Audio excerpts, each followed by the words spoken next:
ஓம் நமச்சிவாய. சிவராத்திரி நமக்கு வருஷம் மாசி மாதம் அமாவாசைக்கு முந்தின நாள் சிவராத்திரி வருது. நம்ம எப்போவுமே வருஷம் கோயிலுக்கு போகிறோம், சில பேர் விரதம் இருக்கிறோம், நைட்டு முழிச்சிருக்கிறோம்.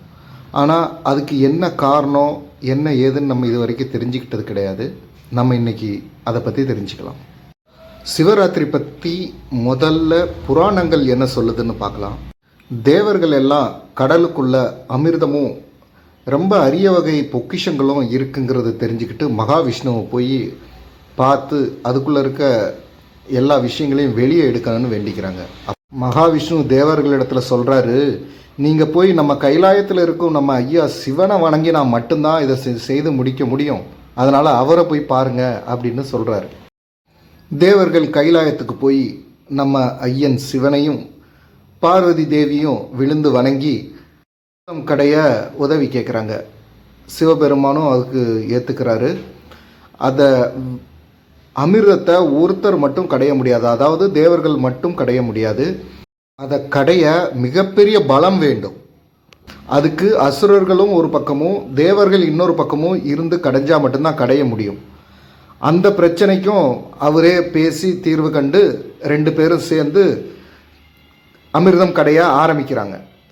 அவ்வளோ பெரிய கடலை கடைய மந்த்ராச்சல மலையை மத்தாவும் வாசுகி பாம்பை கயிறாவும் பயன்படுத்தினாங்க. மந்த்ராச்சல மலையை மத்தா பயன்படுத்தும் போது அதோட பாரம் பூமியில் இறங்கும் அப்படிங்கிறதுக்காக, அதை தாங்கிறதுக்காகத்தான் மகாவிஷ்ணு கூர்ம அவதாரம், அதாவது ஆமையாக உருவம் எடுத்து அந்த மந்திராச்சல மலையோட பாரத்தை தாங்கி அங்கே நின்றுட்டு இருந்தார்.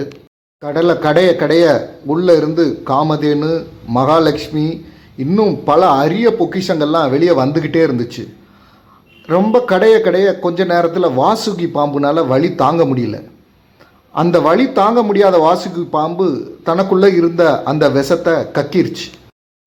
தேவர்கள் எல்லாம் சிவசிவா எங்களை காப்பாற்றுங்க, ஐயனே சிவனே நீயே என்னை காப்பாற்றுவான்னு கையை தூக்கிட்டு நின்றுட்டாங்க.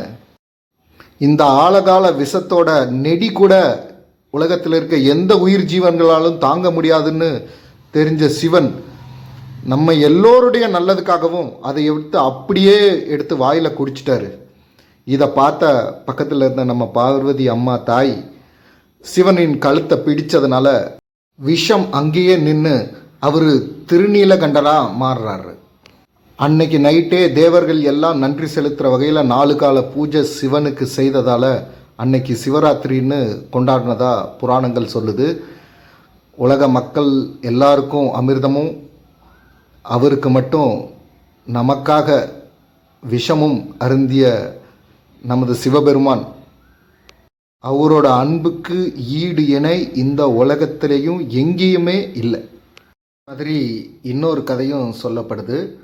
நம்ம பார்வதி அம்மை சிவனுடைய கண்களை ஒரு விளையாட்டு போக்காக மூடியதால் இந்த உலகமே இருளாகி இந்த உலகத்தில் எல்லா ஜீவன்களும் இருளில் தவிச்சப்போ அப்போது சிவனுக்கு பூஜை செஞ்சு 4 கால பூஜை இரவில் செஞ்சதுனால அவர் சிவன் குளிர்ச்சி அடைஞ்சு இந்த உலகத்தை மறுபடியும் வெளிச்சமாக்கினதா சில கதைகள் இருக்குது. இன்னும் பல சித்தர்கள் இந்த தினத்தன்னைக்கு தான், இந்த சிவராத்திரி அன்னைக்கு தான் சித்தி அடைஞ்சதாகவும் இருக்குது. அதனால் நாம் எல்லோரும் இந்த சிவராத்திரியை முழு மனசோட 4 கால பூஜையோட அவருக்கு செய்ய தயாராகும்.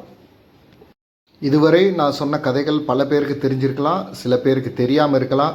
ஆனால் அந்த சிவனோட ஆசீர்வாதத்தால் அவருடைய கதையை உங்களுக்கு சொல்கிறதுக்கு எனக்கு வாய்ப்பு கொடுத்த அந்த சிவனுக்கு கோடான கோடி நன்றி.